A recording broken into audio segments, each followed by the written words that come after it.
NDA 2024 एक खत्म होने के बाद अब बारी आती है एनडीए 2024-2 की। क्या कब नोटिफिकेशन जारी करेगी यूपीएससी, कितना समय देगी, और साथ ही साथ आपकी उसमें एलिजिबिलिटी क्राइटेरिया क्या होगी, और साथ ही साथ इस बारे में भी हम बात करने वाले हैं कि क्या राइट टाइम है एनडीए की प्रिपरेशन करने का, या एनडीए की प्रिपरेशन करने में हमें कितना समय लगता है। इंग्लिश मीडियम बच्चा या हिंदी मीडियम बच्चा अपनी जर्नी को कैसे स्टार्ट करे, या हिंदी मीडियम वाले बच्चों को अपने लिए और क्या मेहनत करने की ज़रूरत है, ये सारी चीज़ों के बारे में हम डिस्कशन यहाँ पे करेंगे। तो बढ़ते हैं सबसे पहले वीडियो की ओर, जहाँ पे हम सबसे पहले आपको ये बता दें कि एनडीए 2024 सेकेंड का नोटिफिकेशन कब जारी होगा, और साथ ही साथ हम आपको एक और आगे की नोटिफिकेशन बता दें कि एनडीए 2025 के फर्स्ट की नोटिफिकेशन डेट कब रिलीज होगी। तो जैसा कि आप देख सकते हैं कि रिलीजिंग डेट जो होगी एनडीए 2024, पहले इस पे फोकस करते हैं, ये होगी 15 मई को। 15 मई मतलब अभी से लेकर के मुश्किल से 20 दिन बाद आपका नोटिफिकेशन आ जाएगा, एनडीए यूपीएससी दूसरा नोटिफिकेशन आ जाएगा उसका। उसमें आपका लगभग 20 दिन का समय मिलेगा, यानी 4 जून इसकी लास्ट डेट होगी। मुझे लगता है कि जो जिस चीज़ की तैयारी कर रहा है उसको लास्ट डेट के लिए जाने की ज़रूरत ही नहीं होनी चाहिए। जैसे ही फॉर्म आए वैसे ही तुरंत भर दो 1-2 दिन के अंदर, क्यों लास्ट डेट का इंतजार कर रहे हो। बट फिर भी आपको पता होना चाहिए 4 जून लास्ट डेट है। साथ ही साथ इसका पेपर एग्जाम डेट भी ऑलरेडी अनाउंस होती है। ये 1 सितंबर को आपका एनडीए का पेपर होगा 2024 का। यानी अगर हम देख लें कि अप्रैल कंप्लीट हो रहा है तो हमारे पास मई, जून, जुलाई और अगस्त, यानी ठीक 4 महीने हैं हमारी एनडीए की प्रिपरेशन के लिए। ये ठीक 4 महीने ऐसे हैं जहां पे हम एक भी दिन अपना वेस्ट नहीं कर सकते, और हमें लग करके गोल ओरिएंटेड, वेटेज ओरिएंटेड और अपने लेवल को बेसिकली एक बात बड़ी अच्छे से क्लियर होनी चाहिए कि हमें क्या पढ़ना है, कितना पढ़ना है और कैसे पढ़ना है। ये अगर 3 टॉपिक में आपका कमांड अच्छे से है तो आप डेफिनेटली इस 4 महीने में एनडीए की जम करके और सही तरीके से प्रिपरेशन कर सकते हैं। कब मॉडल पेपर देना है, उस मॉडल पेपर का कैसे एनालिसिस करना है, सेल्फ एनालिसिस कैसे करना है, इन सारी चीज़ों के ऊपर आपका गहन अध्ययन होना चाहिए।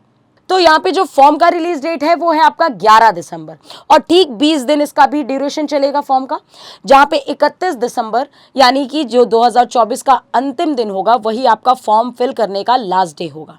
और फिर से एग्जाम डेट ये पहले से प्री अनाउंस्ड होती है, यानी 13 अप्रैल को आपका 13 अप्रैल 2025 को एनडीए 2025 का फर्स्ट एग्जाम होगा।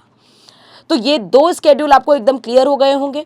अपनी अपनी एलिजिबिलिटी क्राइटेरिया के हिसाब से आपको इनको फॉर्म को भरना है। तो बारी जब एलिजिबिलिटी क्राइटेरिया की आती है कि मैम फॉर्म तो हमें पता चल गए, लेकिन क्या हम इस फॉर्म के लिए एलिजिबल है, तो ज़रूर से ज़रूर हम आपको एलिजिबिलिटी क्राइटेरिया बता देते हैं कि जिस भी बच्चे की एज जो है वो 15.5 से लेकर 18.5 साल की होती है, वो इस एग्जाम में अप्लाई कर सकता है। 15.5 से लेकर 18.5 साल अगर आपकी एज है तो आप डेफिनेटली इस फॉर्म को अप्लाई कर सकते हैं। साथ ही साथ ज्वाइनिंग एज क्या होती है, 16.5 से लेके 19.5 साल, ये इसकी ज्वाइनिंग एज होती है। क्योंकि आपको एग्जाम रिटन क्लियर करने के बाद ज्वाइनिंग डेट तक, मतलब प्रॉपर प्रोसीजर को कंप्लीट करने में, एसएसबी एंड ऑल को क्लियर करने के बाद, मेरिट लिस्ट फाइनल होने के बाद आपको 1 ईयर का ड्यूरेशन लग जाता है। इसीलिए यहाँ पे ज्वाइनिंग डेट के लिए आपको 1 साल का रिलैक्सेशन मिलता है।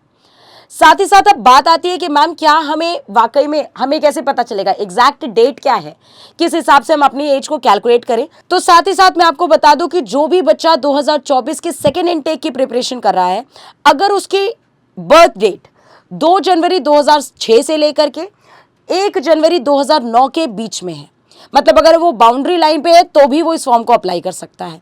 तो 2 जनवरी 2006 से लेकर के 1 जनवरी 2009, इसको नोट डाउन कर लो, क्योंकि बार बार आपकी क्वेरीज इसी से रिलेटेड आती है कि मैम क्या हम एलिजिबल हैं।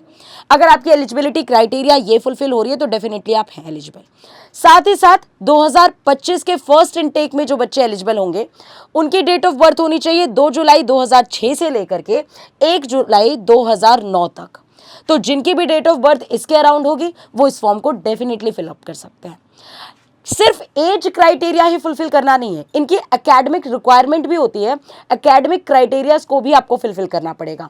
जैसा कि अगर आप आर्मी विंग के लिए अप्लाई करना चाहते हैं तो आपको 12th अपेयरिंग में होना पड़ेगा या तो फिर 12th पास होना पड़ेगा, तब आप इसके आर्मी विंग के लिए एलिजिबल होंगे।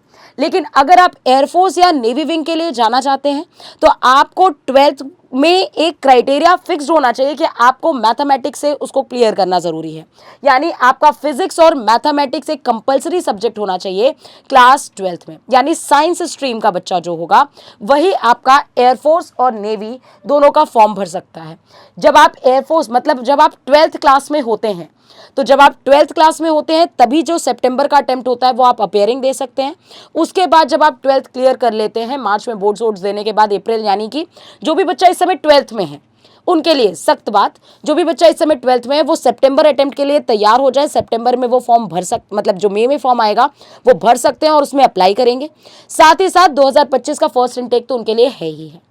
ना केवल एनडीए बल्कि बच्चों यहाँ पे आपको जेई एंट्रीज के लिए भी अपने फॉर्म को फिल करना चाहिए मेरे अकॉर्डिंग।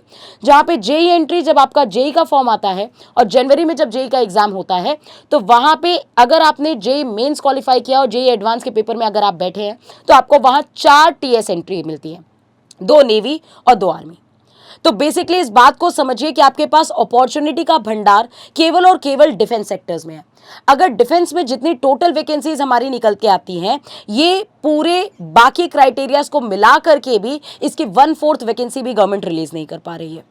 तो अगर आप इस फील्ड में हैं तो आप अपने आप को एक बहुत ही खुशकिस्मत इंसान समझें, क्योंकि आपके पास इस समय अपॉर्चुनिटीज ही अपॉर्चुनिटीज हैं। सेकेंड इंपॉर्टेंट बात कि एनडीए की प्रिपरेशन अगर कोई बच्चा 6 महीने भी लग करके प्रॉपर डेडिकेशन के साथ दे दे तो हाँ, उसका कोर्स प्रॉपर तरीके से कंप्लीट हो जाएगा। जो बच्चा फाउंडेशन में आके हमारे बैचेस को ज्वाइन करता है, फाउंडेशन जब मैं कहती हूँ उसका मतलब है क्लास 11th, तो क्लास 11th से एनडीए की प्रिपरेशन एकदम बेस्ट और अच्छी की जा सकती है, क्योंकि उसके पास काफ़ी समय मिलता है। इस बार जैसे एनडीए का पेपर आया तो क्लास 11 से 70 क्वेश्चंस आए और क्लास 12 से 50 क्वेश्चंस आए। तो जो भी बच्चा क्लास 11th में है उसके पास 1 ईयर का स्पैन पूरा बचा हुआ है, जहाँ पे वो क्लास 11th को एकदम मजबूती और एकदम अच्छे तरीके से प्रिपेयर कर सकता है।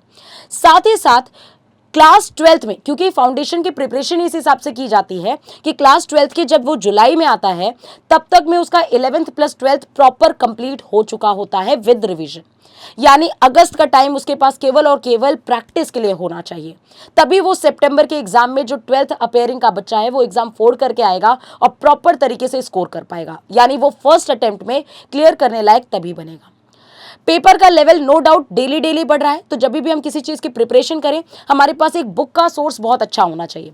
बहुत सारी बुक्स नहीं होनी चाहिए, लेकिन एक अल्टीमेटम सोर्स ऐसा होना चाहिए जिससे हमें ये पता हो कि क्वेश्चन कैसे आने हैं, किस क्राइटेरिया से क्वेश्चन वो पूछ रहा है। इस बार का पेपर या प्रीवियस भी पेपर हम ये अगर देखें तो यूपीएससी थोड़ा सा जेई मेंस को फॉलो करना शुरू कर चुका है। तो मेरा ये मानना है कि आप एनडीए के पीवाईक्यू के साथ साथ जेई के पीवाईक्यूज को एग्जाम्पल सेट करते हुए अपनी प्रिपरेशन को जरूर मद्देनजर रखें।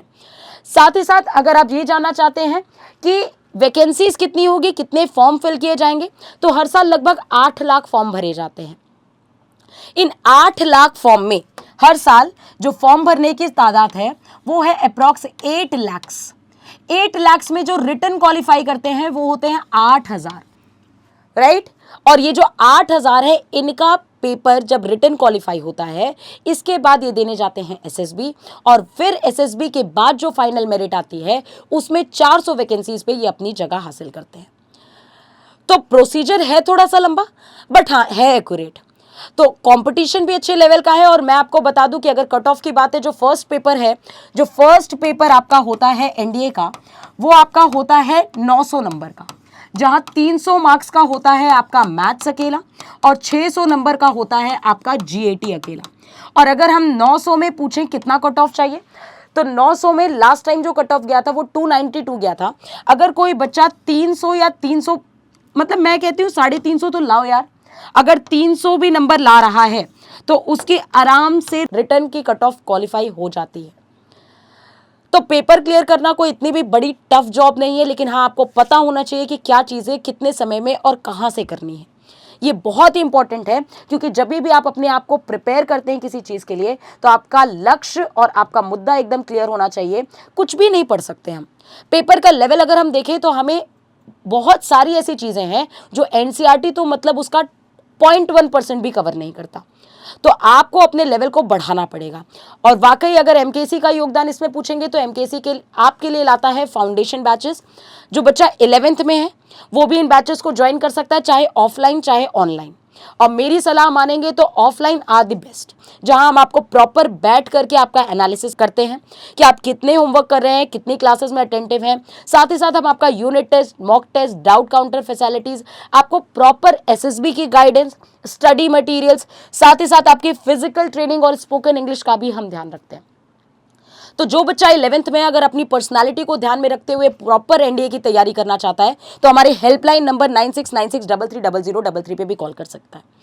जो बच्चा 12th में है उसके लिए भी अभी देर नहीं हुई है, क्योंकि अप्रैल चल रहा है, उसका पहला अटेम्प्ट सितंबर में है, ये 4 महीने उसके बचे हुए हैं। अगर वो भी अगर अभी सो नहीं रहा है, वाकई जग चुका है, उसको अपनी क्राइटेरिया और एलिजिबिलिटी सारी चीज़ें पता चल चुकी हैं कि उसके सामने 4 महीने बाद एक ऑफिसर बनने की अपॉर्चुनिटी है, और ये मुझे लगता है सबसे पहली एलिजिबिलिटी मिलती है जो क्लास 12th का बच्चा होता है, वो पहले कॉम्पिटिटिव एग्जाम में बैठता है सबसे पहले। तो उन बच्चों के लिए भी एक बात ये ध्यान रखें कि क्लास 12th में चाहे आप ऑनलाइन लेना चाहते हो चाहे ऑफलाइन, हेल्पलाइन नंबर सेम है, लेकिन आप कॉन्टैक्ट जरूर करिए। और जो ड्रॉपर्स हैं, बेसिकली जो 12th पास कर चुके हैं, उनके लिए भी सेम अपॉर्चुनिटी है कि वो टारगेट बैचेस में आके अपने आप को एनरोल कराएं, जितनी जल्दी से जल्दी हो सके उतनी जल्दी, क्योंकि जितना आप डिले करेंगे उतना ही ज़्यादा आपके पास कम समय बचेगा। और 4 मंथ में पूरे एनडीए को कवर करना ऑलरेडी एक टफ जॉब होता है, प्रॉपर तरीके से विद प्रैक्टिस कवर करना।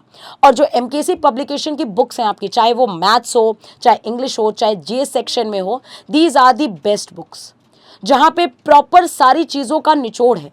हम हर बार अपने आप को प्रूव करते आए हैं कि एमकेसी बुक से कितने सारे क्वेश्चंस फंसते हैं।